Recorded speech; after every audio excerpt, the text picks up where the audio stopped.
In round 47 we start with a twisted corner.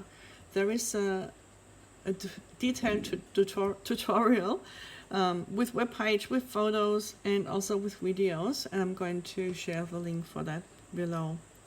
We just do it quite quickly. So we start with a chain 1 on the first side.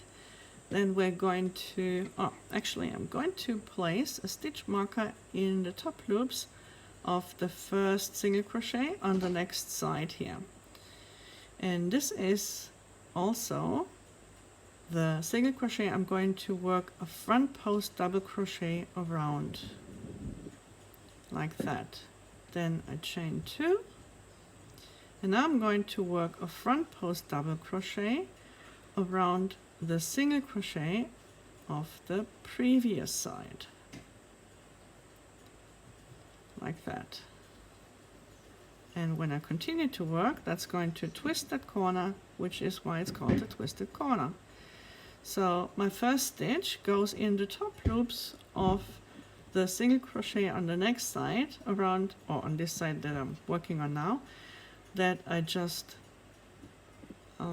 work the front post double crochet around the first one.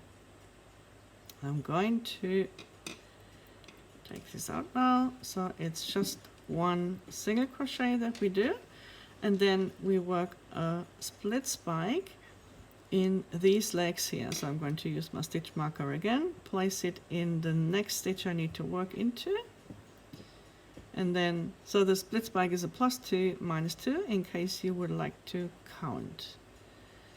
I'm just going to be a bit generous here so that I'm not pulling on my work. And finishing the split spike, or finishing the first single crochet after the split spike, and 8 more, so 9 single crochet all together.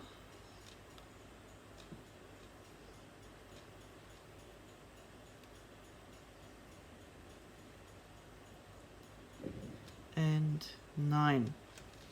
So that should bring you here to this split spike.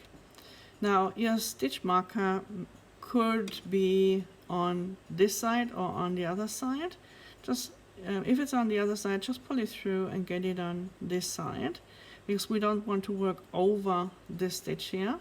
We want to stay under it, or on this side. It's actually directly below,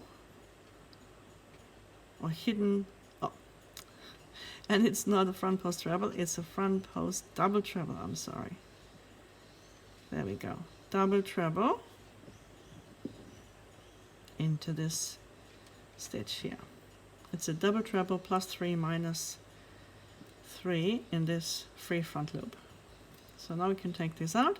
We skip this spike stitch, and from here we make 15 single crochet.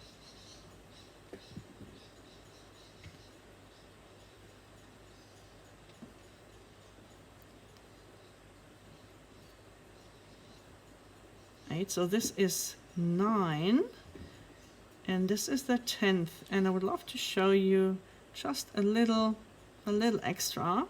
It's not written in the pattern, but if you want to anchor this up, not down, if you want to keep this big rows open a little bit better, what you can do is you just grab one of those third loops here in this round. I'm going to take this one, and I'm going to enclose it when I work in the next stitch. So I think I had 11. 1, 2, 3, 4, 5, 6, 9, 10, 11, 12, 13, 14, and 15. So that's perfect.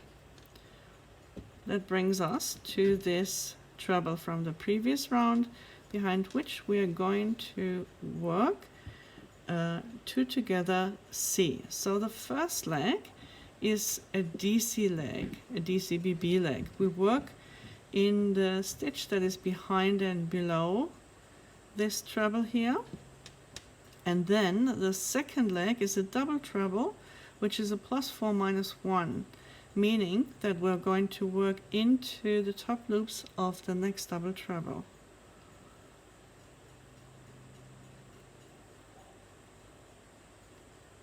Like that. And then making sure that we're working behind this stitch we just made. So we skip this because we work behind it, and the next stitch is the stitch after the treble, and from here we make 3 single crochet.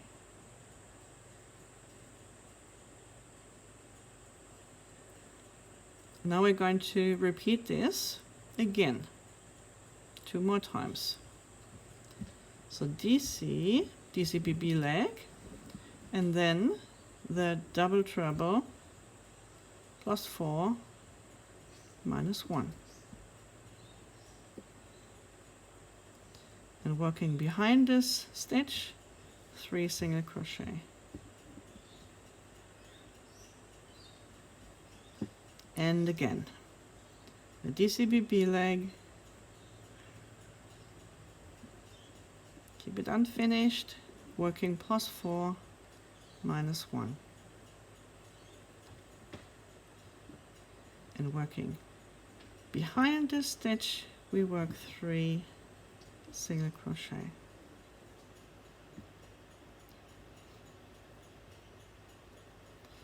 Now we've got 1 left, and we only work a DCBB in the top loops of the stitch that we skipped in the previous round. Now we've got 11 single crochet,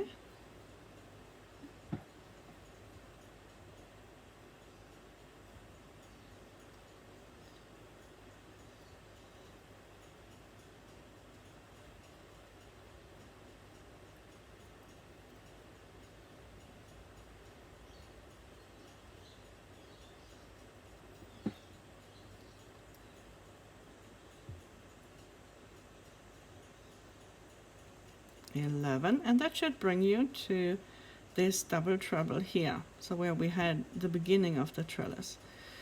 So behind this one we are making a DCBB again, so we find the loops of the stitch that we skipped, and then 3 single crochet.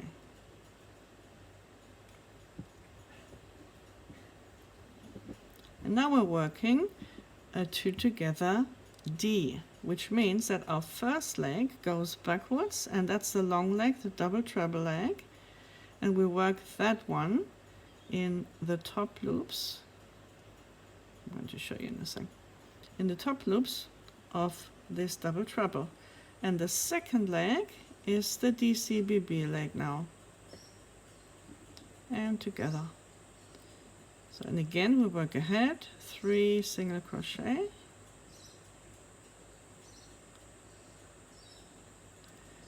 and then we work another 2 together D. So we go back with a long leg, with a double treble leg, we go into top loops here,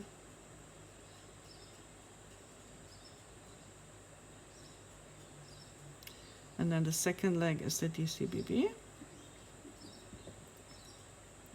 and close, and again working ahead 3 single crochet,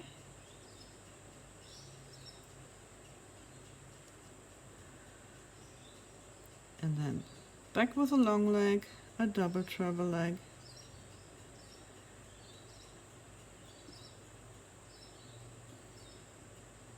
and behind with a double crochet leg,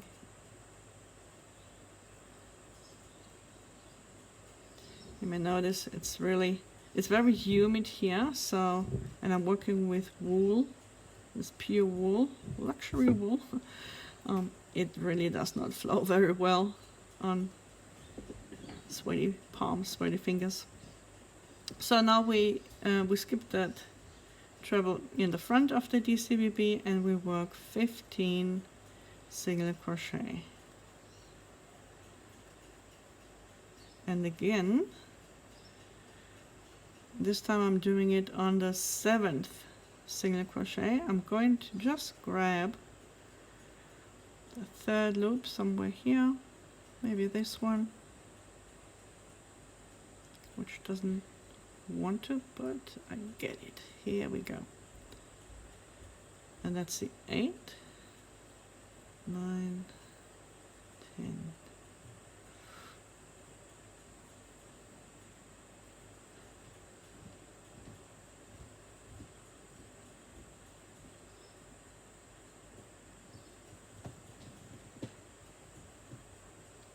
And here we are 15, just before this spike stitch. And again, if your stitch marker, if you have this front loop marked with a stitch marker and it is not on this side, just pull it through under here. And we're going to work a double treble -3, -3 in this free front loop here.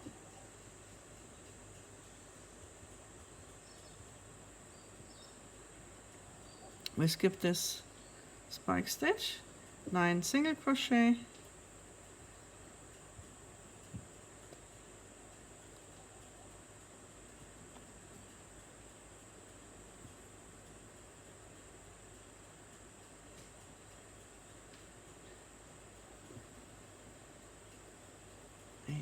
and 9, and again that split spike in here.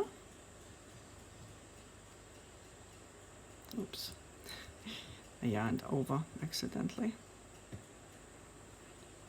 Split spike this because there is a paper wasp just in front of me to which I'm allergic, and it found its way in, and 1 single crochet at the end. And I'm getting a bit nervous. So we're not doing the single crochet chain to single crochet, but again, just the twisted corner. So we work around the single crochet on the next side, chain 2, and then back around the single crochet on the previous side. And we continue then in the top loops of the first stitch. So that's that. Okay, down. So that is round 47. It's a relatively quick round and quite easy to work.